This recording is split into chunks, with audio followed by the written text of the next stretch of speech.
Saudi അറേബ്യയുടെ സമുദ്ര വ്യാപാര നീക്കങ്ങൾക്ക് പൂർണ്ണമായും കൂച്ചുവിലങ്ങിടാനും മേഖലയിലെ ഊർജ വിപണിയിൽ തങ്ങളുടെ ആധിപത്യം സ്ഥാപിക്കാനുമാണോ ഇറാന്റെ പുതിയ പദ്ധതി?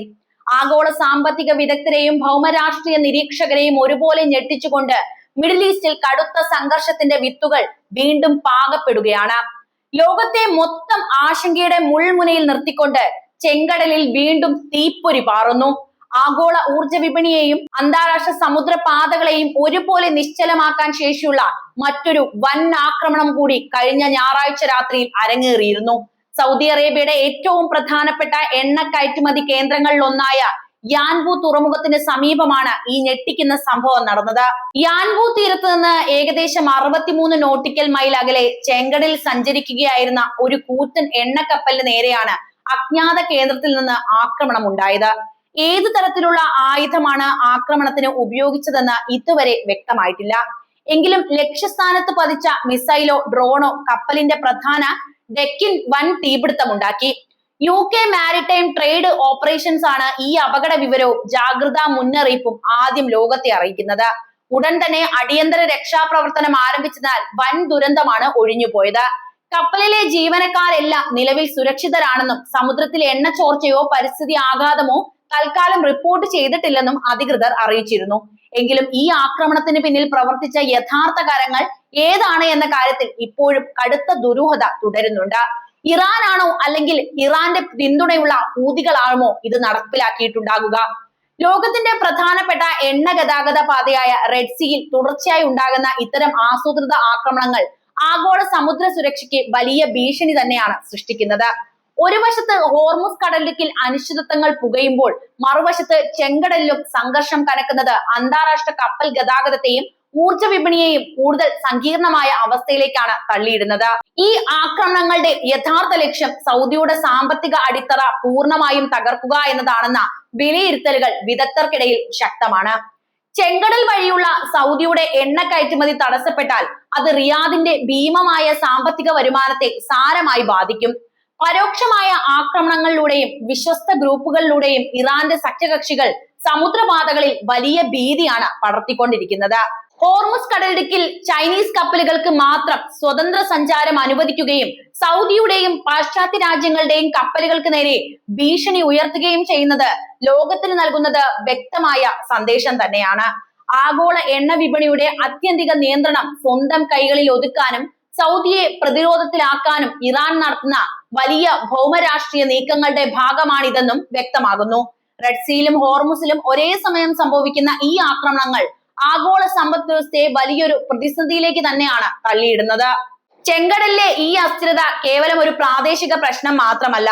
ബാബൽ മന്ദബ് കടലിടുക്ക് വഴി ദിവസേന ദശലക്ഷക്കണക്കിന് ബാരൽ ക്രൂഡ് ഓയിലാണ് യൂറോപ്പിലേക്കും ഏഷ്യയിലേക്കും ഒഴുകുന്നത്.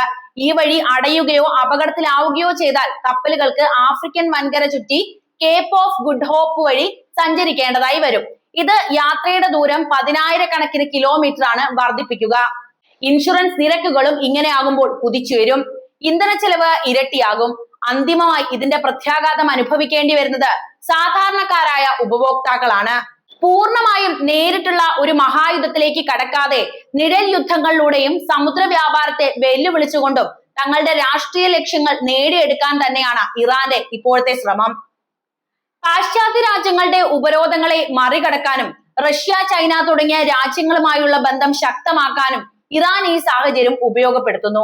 ഏഷ്യൻ വിപണിയിലേക്ക് ചൈനയ്ക്കും റഷ്യയ്ക്കും സുരക്ഷിതമായ പാതയൊരുക്കുകയും സൗദിയുടെയും അമേരിക്കൻ സഖ്യകക്ഷികളുടെയും വ്യാപാരത്തെ തടസ്സപ്പെടുത്തുകയും ചെയ്യുക എന്ന വളരെ തന്ത്രപരമായ ലക്ഷ്യവും ഇതിന് പിന്നിലുണ്ട്.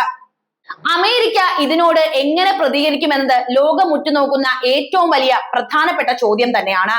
റെഡ് സീയിലെ കപ്പൽ ഗതാഗതത്തിന് സംരക്ഷണം നൽകാൻ അന്താരാഷ്ട്ര നാവികസേനാ സഖ്യം രൂപീകരിച്ചിട്ടുണ്ട് എങ്കിലും ഇത്തരം ആസൂത്രിത മിസൈൽ ഡ്രോൺ ആക്രമണങ്ങളെ പൂർണ്ണമായും പ്രതികരിക്കാൻ സാധിക്കുന്നില്ല എന്നതാണ് യാഥാർത്ഥ്യം.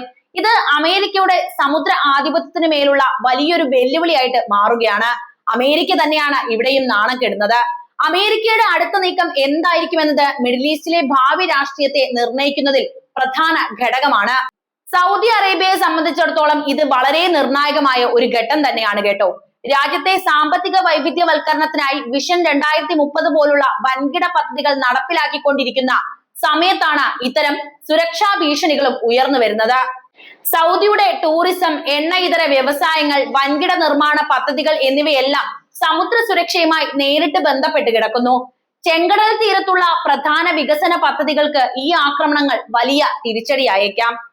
അന്താരാഷ്ട്ര തലത്തിൽ എണ്ണവില കുതിച്ചുയരാൻ തുടങ്ങിയാൽ അത് ഇന്ത്യ ഉൾപ്പെടെയുള്ള ഇറക്കുമതി രാജ്യങ്ങളെ ഗുരുതരമായി ബാധിക്കുകയും ചെയ്യും. പണപ്പെരുപ്പം വർദ്ധിക്കുകയും നിത്യോപയോഗ സാധനങ്ങളുടെ വില ഉയരുകയും ചെയ്യും.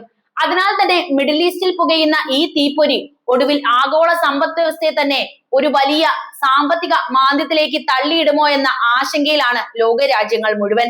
വരും ദിവസങ്ങളിൽ നയതന്ത്ര ചർച്ചകൾക്ക് വഴി തുറക്കുമോ, അതോ പുതിയൊരു സായുധ പോരാട്ടത്തിന് ചെങ്കടൽ സാക്ഷ്യം വഹിക്കുമോ എന്നത് കണ്ടറിയേണ്ട കാര്യമാണ്.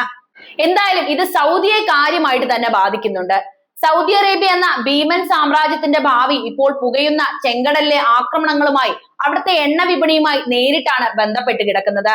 വൻകിട ഭൗമരാഷ്ട്രീയ ഭീഷണികളെ അതിജീവിച്ച് റിയാദ് എങ്ങനെ മുന്നോട്ട് പോകുമെന്നത് ലോകം മുഴുവൻ ഉറ്റുനോക്കുന്ന വലിയൊരു ചോദ്യം തന്നെയാണ് കേട്ടോ.